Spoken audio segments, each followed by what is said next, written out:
You staged this bonfire. Yeah, you staged it. You staged it. Staged it. You staged it.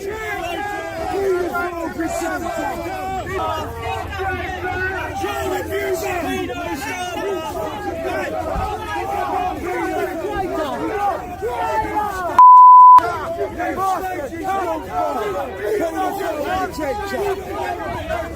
You staged this!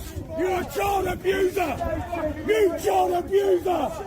You child abuser! Where's Jimmy Savile? Where's Jimmy Savile?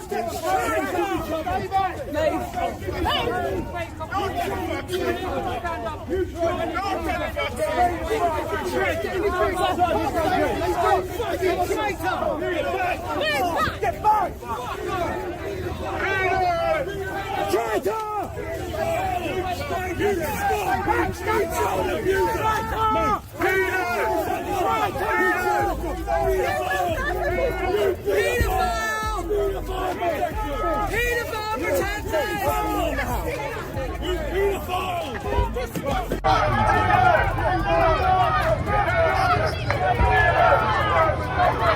I utterly condemn the far-right thuggery we've seen this weekend.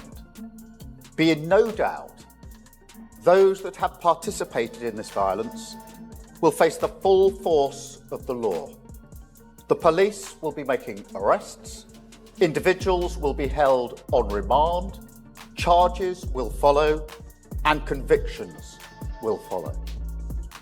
I guarantee you will regret taking part in this disorder, whether directly or those whipping up this action online and then running away themselves. This is not protest. It is organised, violent thuggery. Keir Starmer walked onto the stage expecting the usual polite applause. Instead, he was hit with every politician's worst nightmare boos, shouting, and a wave of hostility that shook the entire room. This wasn't just a few hecklers. It was raw frustration erupting from the crowd. At first, he tried to carry on as if nothing was happening, but the noise only grew louder. You could see it on people's faces, curiosity turning into anger, heads shaking in disappointment, voices rising until they drowned him out. Any hope of a warm reception vanished in seconds. This wasn't just pushback, it was very public humiliation.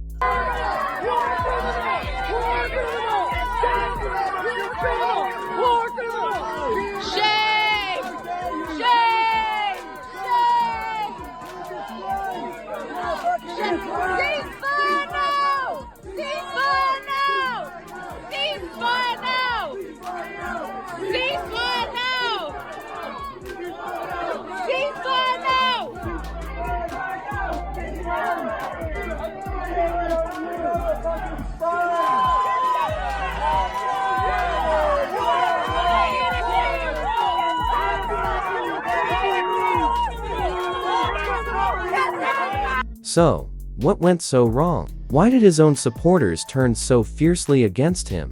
As Labour leader, Starmer likely assumed he was stepping into friendly territory, an audience ready to listen, maybe even applaud politely. But from the very beginning, the atmosphere told a different story. No smiles, no energy, just folded arms, narrowed eyes, and quiet murmurs rolling through the crowd. Even before he spoke, you could feel the tension. And the moment he began, it was clear this would never be the warm welcome he was counting on.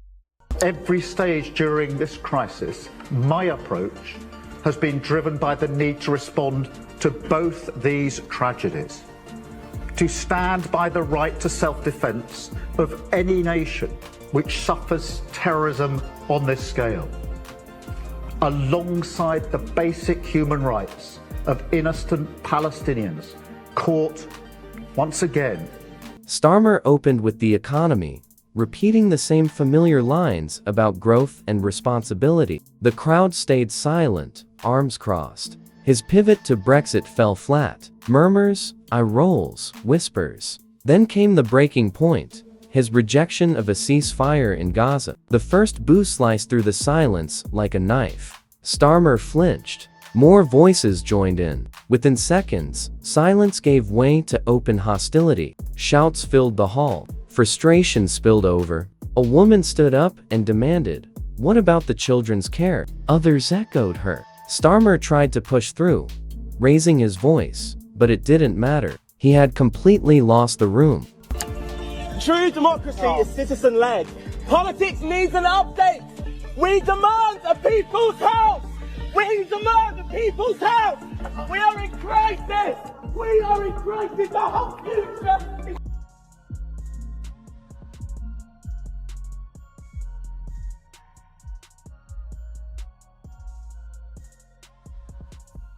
Even Labour MPs sitting behind him just deeply uncomfortable. One hid behind a notepad, scribbling aimlessly, while another clung to her phone like it was an escape hatch. Even his closest allies looked like they wished they could disappear. Then came the final blow. People began walking out, row after row, some muttering as they left, others booing one last time. It was over. This wasn't just a bad speech, it was another crack in Starmer's crumbling leadership. For months, Labour supporters had been uneasy, but this moment confirmed their worst fears. Starmer feels completely out of touch with the very people he's meant to represent. His Brexit stance has only widened the divide. Back in 2016, he was a fierce Remain advocate, pushing for a second referendum. Now, he insists, the country must move on, as if voters would simply forget. But they haven't. Pro-Brexit Labour voters feel abandoned, while pro-Remain supporters feel betrayed.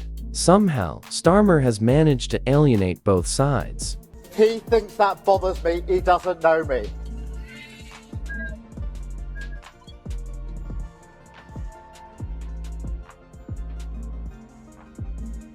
Protest or power, that's why we changed our party conference.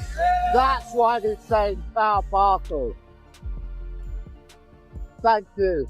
Starmer's economic plan is built on vague promises about stability and responsibility, phrases that sound more like conservative slogans than bold Labour vision. His refusal to back a ceasefire in Gaza has further fueled frustration, even within his own party. For many lifelong Labour supporters, this is no longer the party of justice they once believed in. Instead, they see a leader more concerned with playing it safe than standing up for what's right. Behind the scenes, whispers of leadership challenges are growing louder. Some MPs are already weighing their options. Starmer was supposed to be the steady hand guiding Labour back to power, but the polls tell a different story. Support is slipping, and the fallout from the Southport disaster has only deepened doubts. Unless he changes course, his time at the top may soon run out. First is on the question of terrorism and what constitutes terrorism. And my concern in this case is that we have clearly got an example of extreme violence, individualised violence, that we have to protect our children from and our citizens from. And it is a new threat. It's not what we would have usually thought of as terrorism when definitions were drawn up, when guidelines were put in place, when the framework was put in place. And we have to recognise that here today, because I think most people would say, looking at the facts of this case, it's clearly extreme violence, it's clearly intended to terrorise. And I completely accept and understand that, and that is my view. Therefore, we have to make sure that the law and the framework for responding is appropriate to the new threat that we face. And there we will make whatever changes are necessary in the... As if Southport wasn't damaging enough, Starmer's latest move has left supporters stunned. For years, Labour firmly opposed Donald Trump, condemning his policies, rhetoric, and global impact. Starmer himself had been outspoken in his criticism, yet suddenly, he's pivoted. In a recent statement, he praised aspects of Trump's approach to international affairs and suggested the UK should seek closer cooperation with him. This is the same Trump Labour once branded a threat to democracy. So, what changed? That's the question echoing among frustrated Labour supporters. Some MPs openly called his remarks a betrayal of party principles. Others stayed quiet, but their unease was unmistakable. The second point, yes, of course I was kept up to date with the facts as they were emerging. That is usual practice. But just like you, as a journalist, I had to observe the law of the land. It was not my personal decision to withhold this information any more than it was a journalist's personal decision not to print or write about it. That is the law of the land that is in place for the reasons I've set out, to protect the integrity of the system, to ensure that the victims and their families get the justice. Grassroots Labour members aren't just confused, they're furious. Social media is full of anger from supporters who feel the party is abandoning its values. If Starmer thinks he can win over conservative voters by shifting his stance, he's playing a dangerous game. In chasing them, he risks alienating the loyal base that has stood by Labour for generations. The party now faces a full-blown identity crisis. Is it still the progressive force for social justice, or has it become a centrist machine trading principle for convenience? No one seems sure anymore, and that uncertainty could be disastrous. His team may try to brush this off as just a tough crowd, but that would be dangerously naive. This wasn't ordinary heckling, it was a loud rejection from the very people he needs most. Worse, it's part of a bigger pattern, a slow, steady erosion of trust that's becoming impossible to ignore. I utterly condemn the far-right thuggery we've seen this weekend. Be in no doubt, those that have participated in this violence will face the full force of the law. The police will be making arrests, individuals will be held on remand, charges will follow, and convictions will follow. I guarantee you will regret taking part in this disorder, whether directly or those whipping up this action online and then running away themselves. This is not protest. It is organised, violent thug. Starmer set out to unite Labour and rebuild trust. Instead, he's facing one of the toughest moments of his leadership. What was supposed to be a confidence-boosting speech has exposed deep cracks in the party and sent support sinking even further. Accusations over Brexit and his shifting foreign policy have shaken public faith. The boos in Southport weren't just about one speech. They were a warning. The real question now is simple. Can Keir Starmer turn things around? Or are we watching the beginning of the end for Labour under his leadership? Will he adjust course? Or will the backlash only grow louder? If you found this breakdown useful, like, share, and subscribe for more political drama, major controversies, and the stories mainstream media prefers to ignore. Stay tuned. This isn't over.